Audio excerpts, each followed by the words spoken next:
Have you ever wondered which airline has the worst safety record in the world? Which airlines I personally would be hesitant to fly? Well, today we're diving into crash reports, international blacklists, and the extreme conditions that make an airline dangerous.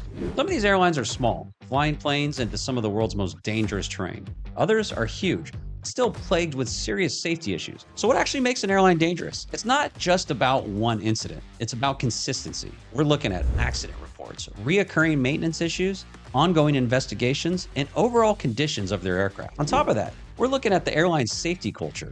We'll want to know how seriously they take maintenance and what training looks like for the crew. The biggest red flag, in my opinion, is if they're banned from flying in the US or Europe. That usually tells you everything you need to know. Before we get started, I want to make it clear this isn't about bashing any airline, pilots, or crew. In many cases, these airlines are doing their best with the resources at their disposal.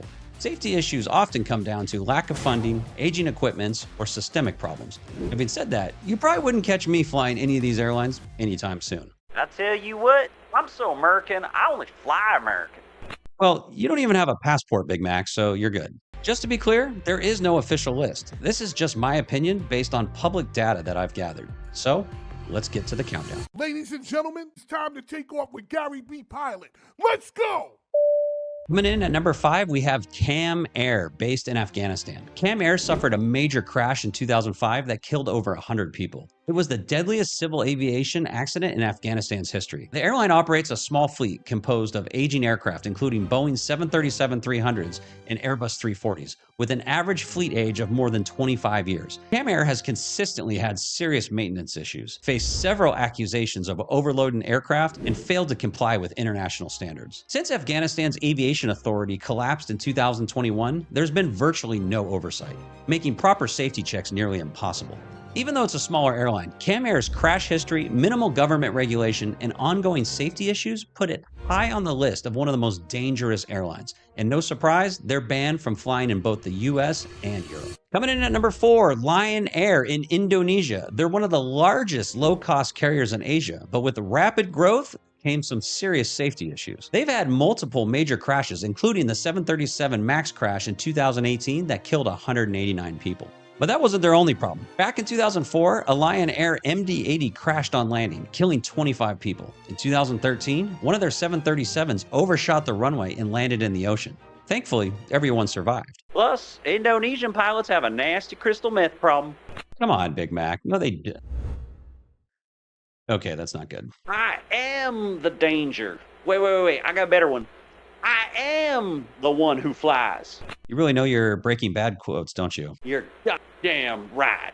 Okay. Lion Air's had a ton of non-fatal incidents as well. Tail strikes, unstable approaches, overshooting the runway.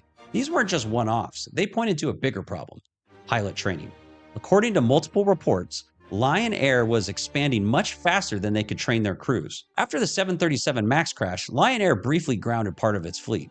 While the crash was ultimately blamed on Boeing's faulty MCAS system, investigators also found serious issues with Lion Air's maintenance practices and pilot training, which didn't help their reputation. Despite having newer jets today, their safety culture has struggled to keep up with their rapid growth. Coming in at number 3, Blue Wing Airlines from Suriname. Blue Wing is a small airline that flies prop planes into remote jungle airstrips on grass and dirt runways. Flying in that kind of extreme terrain definitely comes with some risk, but it doesn't fully explain what happened next.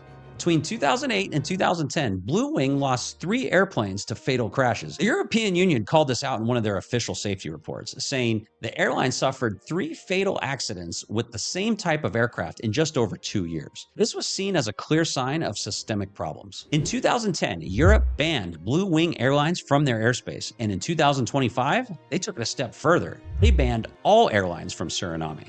This was due to major issues with the country's aviation oversight. Flying under the radar into sketchy little strips is one thing.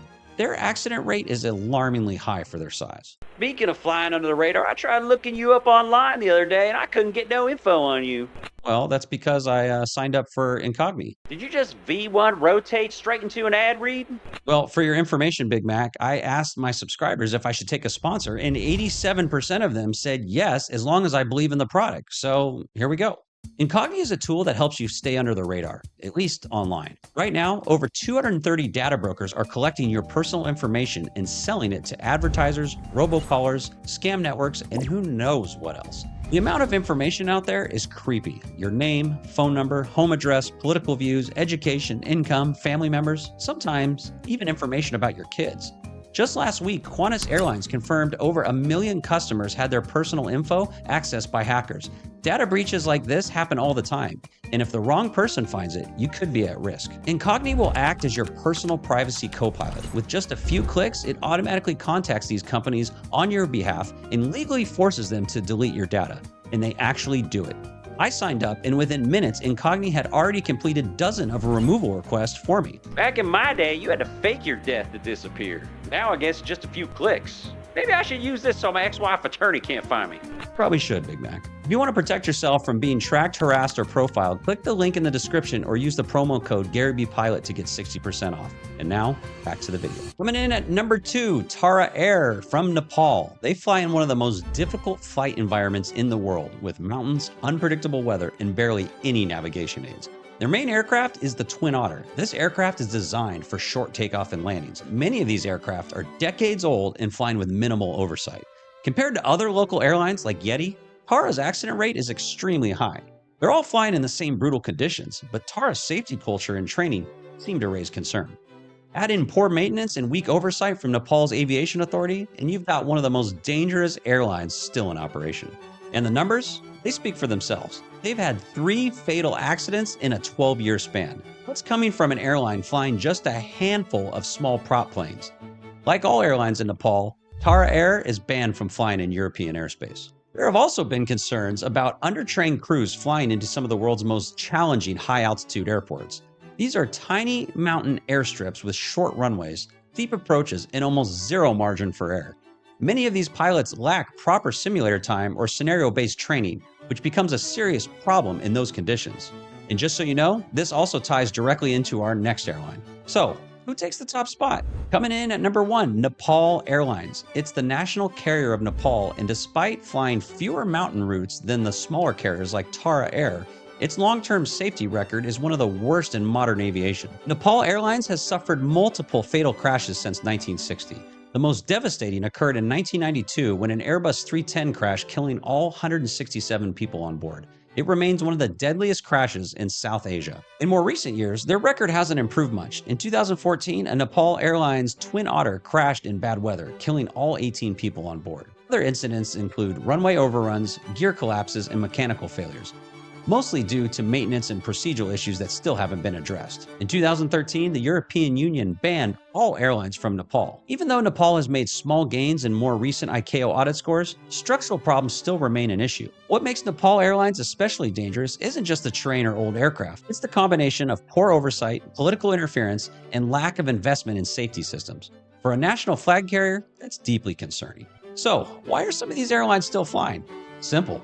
Many people have no other option. In places like rural Nepal or deep in the jungle in Suriname, there's no roads or trains. These flights are the only way in and out. Some survive off subsidies or national pride. Others stick around because oversight is broken and there's no one stepping in to shut them down. But here's the bigger picture. While these airlines raise red flags, commercial aviation overall is still incredibly safe. Globally, your odds of dying in a commercial flight? About 1 in 11 million. How about driving? Closer to 1 in 100. So, would you fly any of these airlines? Let me know in the comments. And while you're at it, hit that like and subscribe button. We really appreciate it. Thanks for watching and stay safe out there. Yeehaw!